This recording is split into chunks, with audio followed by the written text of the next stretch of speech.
नमस्कार। मैं वीके शास्त्री अपने चैनल के माध्यम से आप सभी दर्शकों का बहुत बहुत स्वागत करता हूं।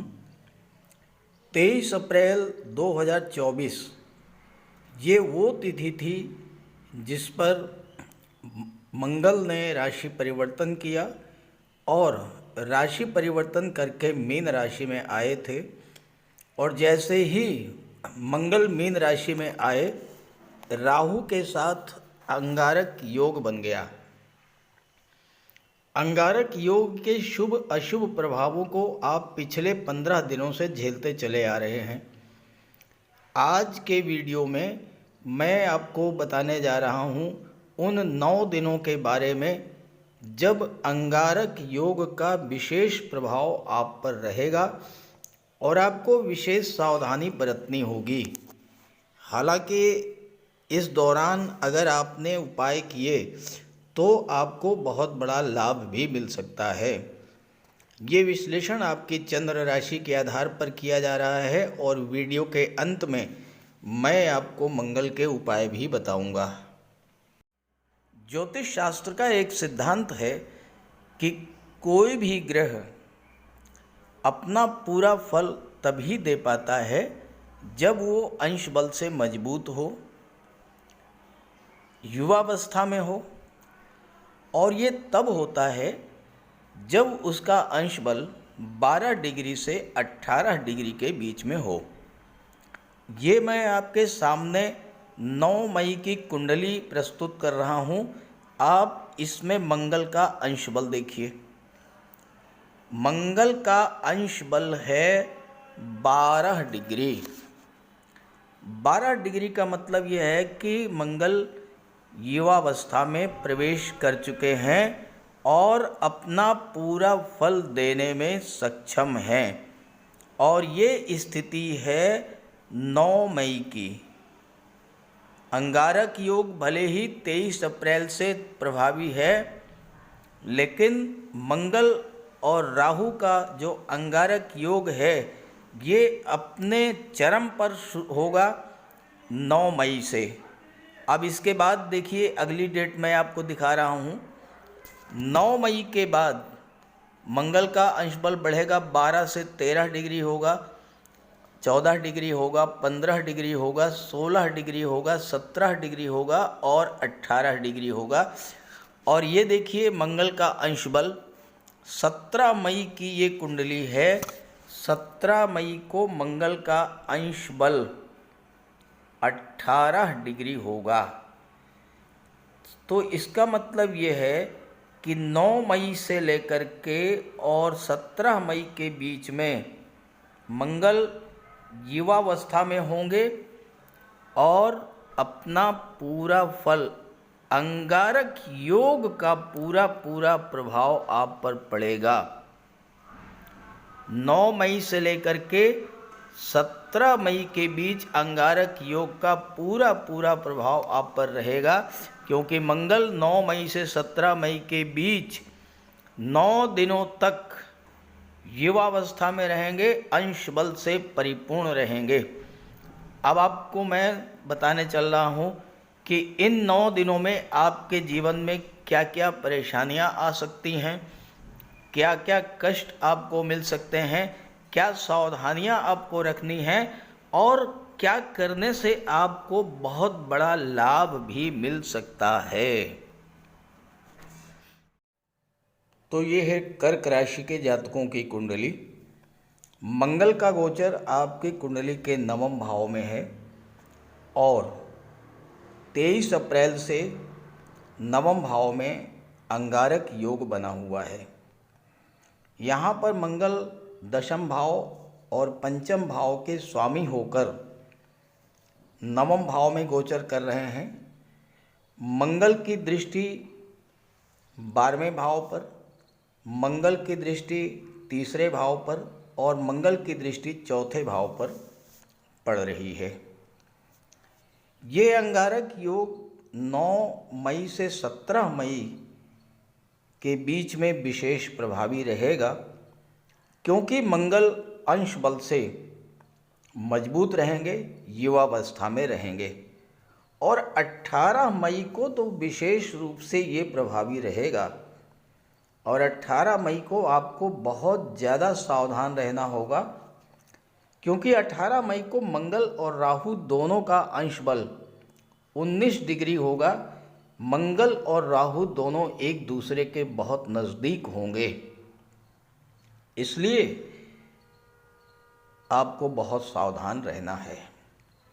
अब इन दिनों 9 दिनों में क्या क्या घटनाएं घटित हो सकती हैं, या पिछले 15 दिनों से किस तरह की घटनाएं घटित हो रही हैं आपके साथ, आइए इसको समझते हैं। मंगल क्या है? मंगल क्रोध, उग्रता और जल्दबाजी के कारक हैं। मंगल आपके पराक्रम, पुरुषार्थ, शौर्य और ऊर्जा के भी कारक हैं, और राहु इन गुणों को कई गुना बढ़ा देते हैं। मंगल की दृष्टि तीसरे भाव पर है, जो कि पराक्रम, पुरुषार्थ का होता है। मंगल आपका कॉन्फिडेंस लेवल बढ़ाएंगे। कॉन्फिडेंस बढ़ना अच्छी बात है, लेकिन ओवर कॉन्फिडेंस ये खराब बात है। पराक्रम अच्छी चीज है, उत्साह अच्छी चीज है, लेकिन अति पराक्रम, अति उत्साह, ये तो बिल्कुल ऐसी स्थिति हो गई कि जलती हुई आग में कूद जाना, और मंगल राहु यही कराएंगे। अंगारक का अर्थ ही होता है अंगारा, यानी जो सब कुछ जलाकर राख कर देता है। अब होगा क्या? कोई छोटी सी घटना घटित होगी, या राहु की दृष्टि आपके लग्न पर पड़ रही है। राहु आपके मन में किसी तरह की कोई गलत फहमी पैदा कर देंगे, आपको क्रोध आएगा। राहु आपके क्रोध को कई गुना बढ़ा देंगे और एक विस्फोटक स्थिति बन जाएगी, और ऐसे में आप जल्दबाजी में कोई ऐसा एक्शन ले लेंगे जिस पर बाद में आपको बहुत ज़्यादा नुकसान हो सकता है, और आपको बहुत ज़्यादा पछताना भी पड़ सकता है। अब देखिए, मंगल पंचम के स्वामी होकर के अंगारक योग बना रहे हैं। पंचम भाव लॉटरी, शेयर, सट्टे का होता है। आप इन 9 दिनों में, 10 दिनों में 9 से 18 के बीच बेहतर ये होगा कि लॉटरी, शेयर या सट्टे से दूरी बना करके रखें। अन्यथा अगर आपने जल्दबाजी में, किसी के बहकावे में आकर, किसी के कहने में आकर के कोई बड़ा निवेश कर दिया, तो बहुत बड़े नुकसान को झेलने के लिए भी आप तैयार रहिएगा। बेहतर यह है कि किसी एक्सपर्ट की राय लेके काम करें, या बेहतर यह है कि आप निवेश 10 दिनों में ना ही करें। संतान को लेकर के भी आपको बहुत सावधान रहना होगा। आपके अपने बच्चों से किसी बात पर, छोटी सी बात पर कोई गलत फहमी हुई, किसी बात पर आपको क्रोध आया, स्थिति बहुत विस्फोटक बन जाएगी। तो बेहतर यह है कि इस समय आप बहुत शांत रहें, बच्चों से अपना व्यवहार बहुत प्रेम पूर्वक बात करें, मधुर व्यवहार रखें, पूरा प्रयास करके क्रोध को दूर रखने का कार्य करें। अब मंगल की दृष्टि चौथे भाव पर है। चौथा भाव प्रॉपर्टी का होता है। यहाँ फिर मैं आपको कहना चाहूँगा कि इन 10 दिनों में किसी तरह की कोई प्रॉपर्टी का सौदा बहुत सोच समझ के कीजिएगा, जल्दबाजी में कोई सौदा मत कीजिएगा। और अगर कोई प्रॉपर्टी आपको खरीदनी या बेचनी है, सारे पेपर्स अच्छी तरह से चेक कर लीजिएगा, किसी लीगल एडवाइज़र की पूरी तरह से राय ले लीजिएगा, तभी कोई डील कीजिएगा। बेहतर यह है कि 18 मई के बाद ही कोई डील करें। यहाँ पर आपके परिवार के लोगों से भी आपके संबंध खराब हो सकते हैं। तीसरे भाव पर दृष्टि है, नवम भाव में मंगल का गोचर है। दोनों ही भाव यात्राओं को शो करते हैं। कहीं यात्रा पर जाना है तो जल्दबाजी में मत जाइएगा। बेहतर है अगर टाल सके तो यात्रा को टाल दीजिएगा। अगर जाना ही पड़े तो पूरी तैयारी करके जाइएगा, पूरी प्लानिंग करके जाइएगा। बहुत सावधानी से यात्रा कीजिएगा, यात्रा कष्टकारी हो सकती है। आपके लग्न पर अंगारक योग का प्रभाव है। मंगल की दृष्टि 12वें भाव पर है। 12वां भाव कोर्ट कचहरी का भी होता है, 12वां भाव अस्पताल का भी होता है। आपके लग्न पर भी और 12वें भाव पर, दोनों पर अंगारक योग का प्रभाव है। लड़ाई झगड़े से बहुत बच कर के रहिएगा। किसी ऐसी जगह पर मत जाइएगा जहाँ पर कोई लड़ाई झगड़े की संभावना हो। किसी दूसरे के विवाद में अपने आप को मत डालिएगा और स्वास्थ्य का विशेष ध्यान रखिएगा, अन्यथा आपको कोर्ट कचहरी और अस्पताल के चक्कर भी काटने पड़ जाएंगे। दशम के भी स्वामी है मंगल। कैरियर में बहुत बड़ी उठापटक के लिए आप मानसिक रूप से तैयार रहिएगा। कोई परिवर्तन भूल करके भी मत कीजिएगा। और कार्यस्थल पर अपने बॉस, अपने सीनियर्स, अपने सहयोगियों के साथ व्यवहार आप बहुत बढ़िया रखिएगा, बहुत मधुर व्यवहार रखिएगा। और अपने पिता के स्वास्थ्य का भी आपको विशेष ध्यान रखना है। पिता के साथ किसी तरह के वाद विवाद में नहीं पड़ना है। मन को शांत रखते हुए ये आपको 10 दिन बड़ी शांति से बिताना है। जैसा मैंने बताया, इस तरह की समस्याएं आप पिछले 15 दिनों से झेल रहे होंगे। कमेंट करके बताइएगा अब क्या करें कि इन समस्याओं से राहत मिले। देखिए, अंगारक योग 1 जून तक प्रभावी रहेगा। हालांकि 18 मई तक बहुत ज़्यादा सावधान रहना है आपको। 9 से 18 के बीच में तो आप बजरंग बली की आराधना कीजिए। हर मंगलवार शनिवार को बजरंग बली के मंदिर में जाइए, उनके चरणों में बैठिए, अपनी बात उनसे रखिए, उनसे प्रार्थना कीजिए कि आपके कष्टों को वो दूर करें। प्रातःकाल उठने के बाद बजरंग बली का ध्यान कीजिए, हनुमान चालीसा का पाठ कीजिए।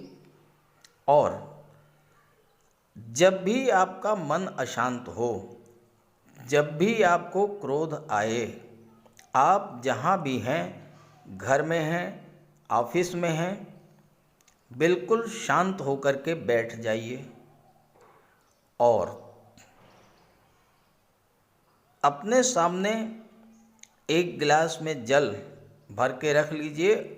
हनुमान चालीसा का पाठ शुरू कर दीजिए।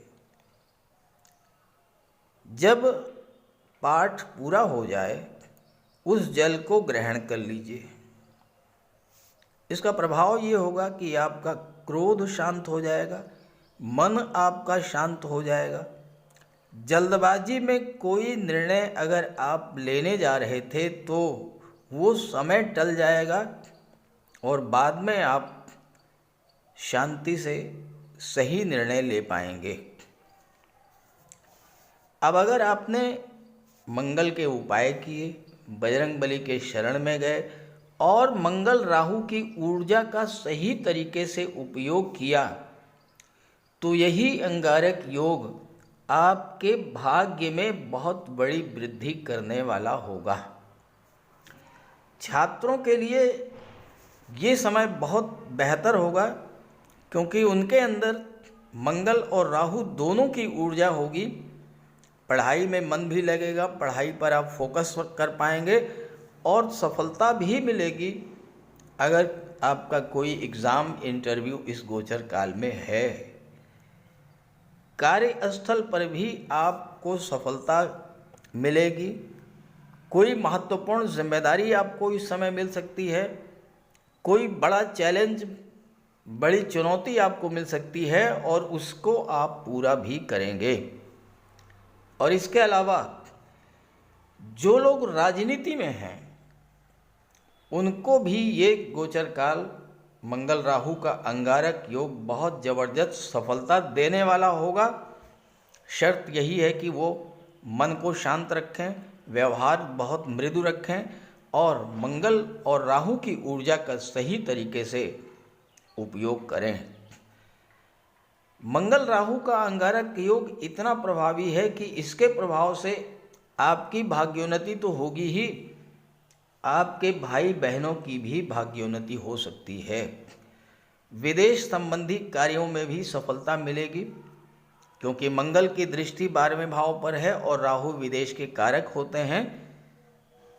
विदेश जाने का सपना अचानक से आपका पूरा हो सकता है, विदेशों से धन की प्राप्ति हो सकती है, कोई आपका रुका हुआ डूबा हुआ धन मिल सकता है और जो सबसे महत्वपूर्ण बात है वो ये है कि इस अंगारक योग के प्रभाव से गवर्नमेंट का पूरा पूरा साथ आपको मिलेगा क्योंकि दशम भाव गवर्नमेंट को शो करता है।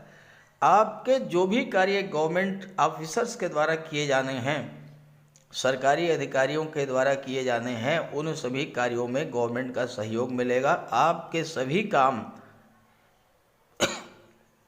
बहुत तेजी से पूरे होंगे और कार्य क्षेत्र में आप इतना अधिक ऊर्जावान रहेंगे कि आप तो ऊर्जावान होंगे ही, जो आपके संपर्क में आएगा उसको भी आप ऊर्जावान कर देंगे और उस आपके कार्य की गति बढ़ेगी, सफलता मिलेगी और धन प्राप्त होगा। लेकिन मंगल का उपाय करना बहुत ज़रूरी होगा। तो बात करते हैं मंगल के उपायों पर। मंगल का सबसे बड़ा उपाय है बजरंगबली की उपासना करना। आप बजरंगबली की उपासना कीजिए, बजरंगबली के मंदिर में जाइए, उनके चरणों का सिंदूर अपने मस्तक पर धारण कीजिए, साथ ही साथ हनुमान चालीसा का पाठ कीजिए, बजरंग बाण का पाठ कीजिए। मंगलवार के दिन अगर आप व्रत रख सकें तो मंगलवार का व्रत रखिए, साथ ही साथ हनुमान जी को चोला चढ़ाइए। मंगलवार के दिन स्नान करने के जल में लाल चंदन या लाल पुष्प डालकर स्नान करें। स्नान करने के बाद लाल रंग के वस्त्र धारण करें। अगर नहीं कर सकते हैं लाल रंग के वस्त्र धारण तो कम से कम एक लाल रुमाल अपनी जेब में ज़रूर रखें। मंगलवार के दिन मंदिर में जाएं, बजरंगबली के लड्डू का भोग लगाएं और गरीबों में बांट दें। घर की दक्षिण पश्चिम दीवार पर उड़ते हुए हनुमान जी का चित्र लगाएं। साथ ही साथ गरीबों में लाल वस्त्र, मसूर, गुड़, लाल चंदन, मिठाई, लड्डू, बताशे, रेवड़ी ये सब बांटिए। मस्तक पर लाल चंदन का टीका लगाएं या हनुमान जी के चरणों का सिंदूर लगाएं। मंगलवार के दिन बंदरों को गुड़ और चना खिलाएं। बहते हुए जल में लाल पुष्प, तिल या गुड़ प्रवाहित करें और जेब में एक तांबे का सिक्का रखें। साथ ही साथ अगर आप मंगल के ये उपाय कर लेते हैं तो राहु भी नियंत्रित हो जाएंगे और शनि भी नियंत्रित हो जाएंगे, क्योंकि बजरंग बली की उपासना करने से राहु, मंगल और शनिदेव तीनों का ही उपाय हो जाता है। इसके अलावा एक चांदी की छोटी सी ठोस गोली चाहे आप जेब में रखें या चेन में पहन लें या ब्रेसलेट में लगा लें। अपने बैग में मोरपंख रखें और घर में भी मोरपंख लगा लें। मेन डोर पर, कार्यस्थल पर भी मोरपंख रखें, तो इससे राहु आपको परेशान नहीं कर पाएंगे। तो ये सब उपाय बहुत आसान हैं। सुंदरकांड का पाठ कीजिए, बजरंग बाण का पाठ कीजिए, हनुमान चालीसा का पाठ कीजिए। ऐसा कोई उपाय नहीं है जो आप नहीं कर सकते, और आप इन उपायों को कीजिए, फिर देखिए आपको कितना बड़ा लाभ मिलता है। नमस्कार।